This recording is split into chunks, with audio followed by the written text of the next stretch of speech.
Olá! Vamos realizar um estudo sobre a obra Texto e Leitor, Aspectos Cognitivos da Leitura, de Angela Kleiman.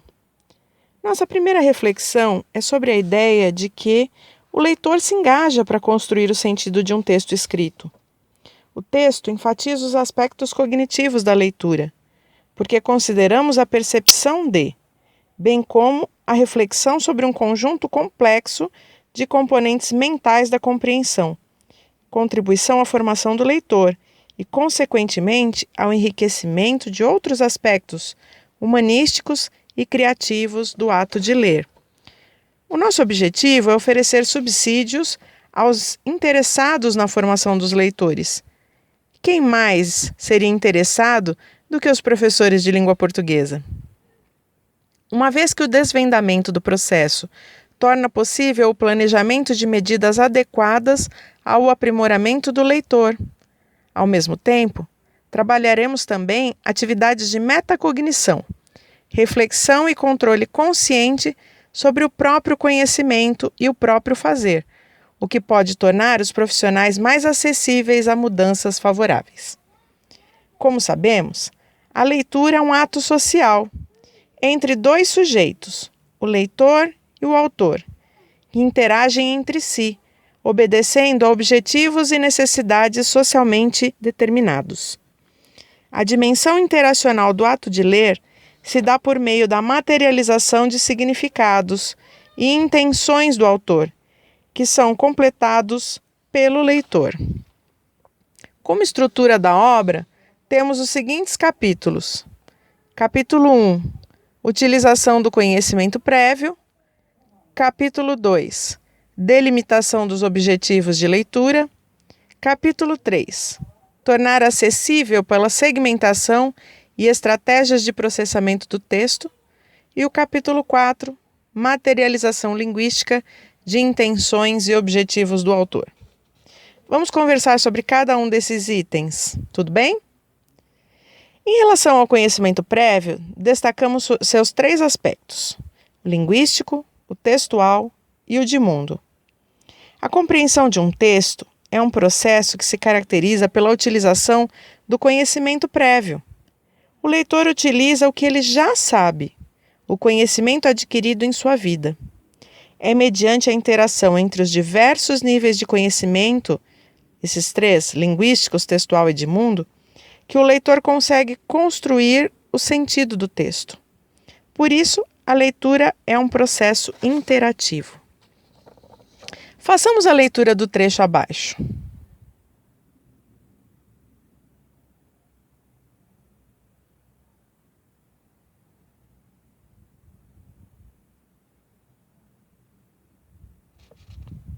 Vocês devem ter notado que o uso do conhecimento linguístico do leitor falante de língua portuguesa fica comprometido nesse trecho, uma vez que todos os sintagmas nominais estão em inglês. Assim também, nossos alunos podem ter problemas de entendimento sobre textos que trazem um vocabulário distanciado da vivência deles. Façamos agora a leitura deste exemplo clássico. Eu vou ler com vocês. Como gemas para financiá-lo, nosso herói desafiou valentemente todos os risos desdenhosos que tentaram dissuadi-lo de seu plano. Os olhos enganam, disse ele. Um ovo e não uma mesa tipifica corretamente este planeta inexplorado. Então, as 3 irmãs, fortes e resolutas, saíram à procura de provas, abrindo caminhos, às vezes através de imensidões tranquilas, mas a miúde através de picos e vales turbulentos. Os dias tornaram-se semanas, enquanto os indecisos espalhavam rumores apavorantes a respeito da beira. Finalmente, sem saber de onde, criaturas aladas e bem-vindas apareceram anunciando um sucesso prodigioso. Muito bem, qual seria o assunto desse texto?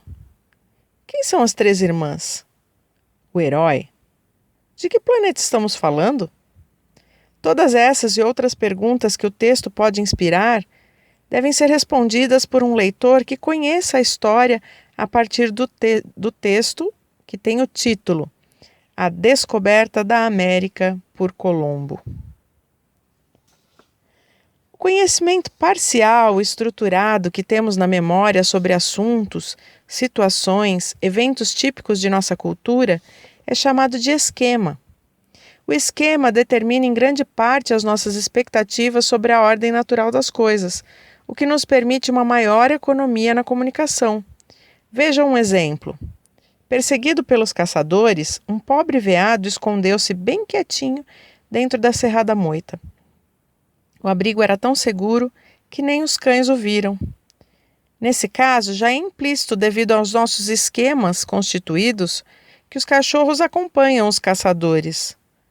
Já no caso de perseguida pelos caçadores, a baleia escondeu-se num banco de coral. O abrigo era tão seguro que nem os cães o viram. Ocorre um estranhamento, não ocorre? Isso prejudica a compreensão, devido à ausência de esquemas que favoreçam esse contexto. Podemos ainda pensar sobre qual seria o gênero textual, em que estrutura um texto com essas características se organizaria. A mancha textual e as formas de relação entre as partes do texto também contribuem para a compreensão. É o conhecimento que o leitor tem sobre o assunto que lhe permite fazer as inferências necessárias para relacionar diferentes partes discretas do texto num todo coerente. Esse tipo de inferência, que se dá como decorrência do conhecimento de mundo e que é motivado pelos itens lexicais no texto, é um processo inconsciente de um leitor proficiente. Ou seja, não percebemos estar ativos no processo de leitura, associando o que está materializado na estrutura de superfície dos textos aos nossos conhecimentos prévios, mas isto ocorre constantemente. Recipientes não compreendem. A ideia que se tinha de emissor e receptor no processo de comunicação, como se o leitor fosse um receptáculo a ser preenchido com informações, foi subvertido pelos estudos mais recentes na área. Sabemos que é a ativação do conhecimento prévio que lhe permite fazer as inferências para relacionar diferentes partes do texto. Objetivos e expectativas de leitura. A procura de coerência seria um princípio que rege a atividade de leitura e outras atividades humanas. Há evidências inequívocas de que nossa capacidade de processamento e de memória melhoram significativamente quando é fornecido um objetivo para uma tarefa. Devemos pensar que, tradicionalmente, a escola promove objetivos artificialmente impostos. Normalmente lembramos e compreendemos seletivamente as informações importantes para os nossos propósitos, e a falta de objetivos torna difícil reter informações na memória ou compreender. O fato de se ler para responder a questionários, fazer resumos, pode direcionar apenas artificialmente o processo. Melhor talvez seria ler para produzir algo a ser publicado. A escritora Virginia Woolf, já citada, também descreve muito habitualmente a liberdade de definição de objetivos que os textos imprevisíveis ou menos previsíveis nos permitem. Assim, ela lê os grandes romances dos grandes escritores para conhecer outras realidades perfeitamente consistentes em si mesmas. Embora contrários e contraditórios uns com os outros, esses mundos não são nunca incoerentes e nisso reside o fascínio do romance para essa leitora. O objetivo da leitura pode ser simplesmente o prazer.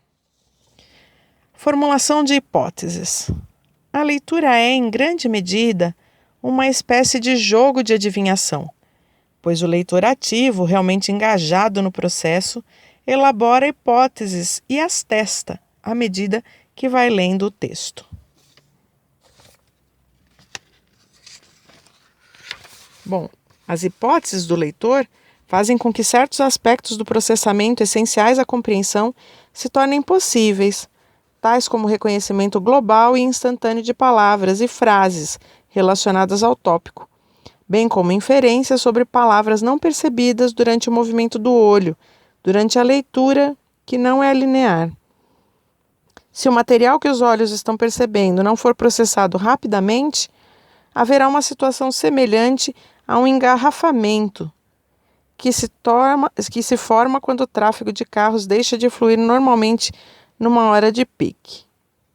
Bom, a levantar hipóteses, o leitor terá necessariamente que postular conteúdos e uma estruturação para esses conteúdos, imaginando temas e subtemas. Vamos ver um exemplo. A partir do título da imagem e da imagem que seguem. Vamos lá, a química dos cnidários. Podemos levantar as seguintes inferências. Seriam os cnidários seres marinhos?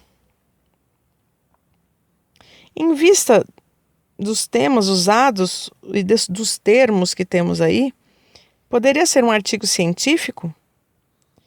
Pode-se entender que temos exemplos de seres cnidários nesse texto, a definição, informações sobre reações que esses seres têm perante a necessidade de defesa, por exemplo? O que vocês pensam? Concluímos que o estabelecimento de hipóteses e definição de objetivos são ações de natureza metacognitiva, indispensáveis ao ato de leitura. Embora as atividades de natureza metacognitiva sejam idiosincráticas, ou seja, individuais, é possível o adulto propor atividades nas quais a clareza de objetivos, a predição, a autoindagação sejam centrais, propiciando assim contextos para o desenvolvimento e aprimoramento de estratégias metacognitivas de leitura. Estratégias de processamento do texto. O processamento é aquela atividade pela qual as palavras, unidades discretas, distintas, são agrupadas em unidades ou fatias maiores, também significativas, chamadas constituintes da frase. A materialização de uma intenção do autor se dá através de elementos linguísticos e gráficos, cabendo ao leitor a recuperação dessa intenção através do formal. O leitor, para tal, se vale de elementos extralinguísticos, como já vimos até agora, e também de elementos linguísticos. O texto, como sabemos, é uma unidade semântica onde os vários elementos de significação são materializados através de categorias lexicais, sintáticas, semânticas e estruturais. No caso do texto abaixo, vamos lá. Cachorro? Cachorro! Simplesmente cachorro. O que significaria dizer cachorro sem o auxílio de elementos sintáticos ou contextuais? Ao dizer cachorro, diferentes imagens são formadas na cabeça de cada leitor. O meu cachorro é pequeno e fofo. E o seu? Com 3 exclamações, ele me assusta. Entre aspas, talvez o namorado que traiu a minha amiga. E assim vai.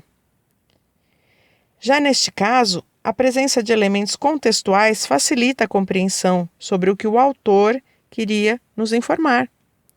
No primeiro caso, um cão bravo. Melhor ficar longe.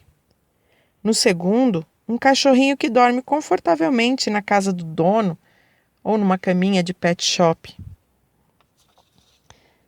A natureza do processo inconsciente, automático, através do qual o leitor interpreta as marcas formais do texto.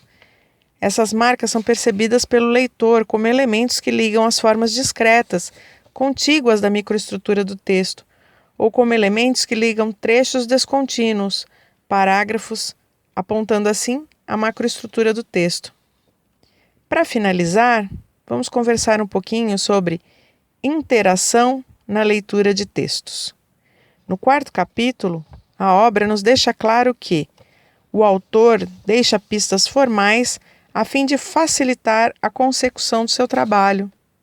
Ideias pré-concebidas, inalteráveis, como crenças imutáveis, dificultam a compreensão quando estas não correspondem àquelas que o autor apresenta, pois nesse caso o leitor nem consegue reconstruir o quadro referencial através de pistas formais. Vamos ver então um exemplo agora relativo ao governo José Sarney. Vejamos que, pistas que o autor deixa no texto para ajudar a reconstruir o seu quadro referencial são aquelas que constituem a modalização no texto, isto é, aquelas expressões que indicam o grau de comprometimento do autor com a verdade ou a justeza da informação, relativizando-a ou para mais, a certeza absoluta, ou para menos, uma possibilidade remota. Vejam só, o pior inimigo do governo Sarney talvez seja o próprio Sarney, um mestre em hesitação e protelação. Não há dúvida de que foi a paralisia geral que agravou a inflação e precipitou o plano cruzado. Ao dizer talvez, percebemos que o autor pouco se compromete com a afirmação, o que já não ocorre quando ele utiliza a expressão não há dúvida. Eis a modalização expressa no texto.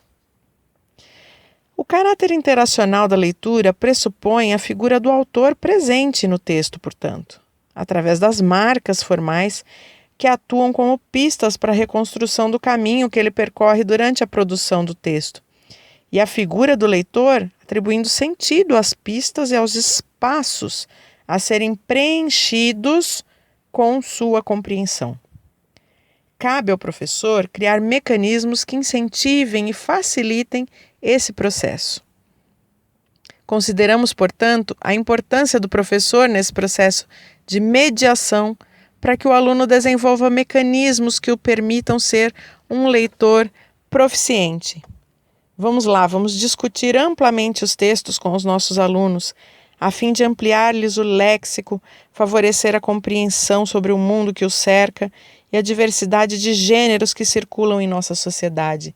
Assim, formaremos leitores proficientes. Obrigada. Até a próxima.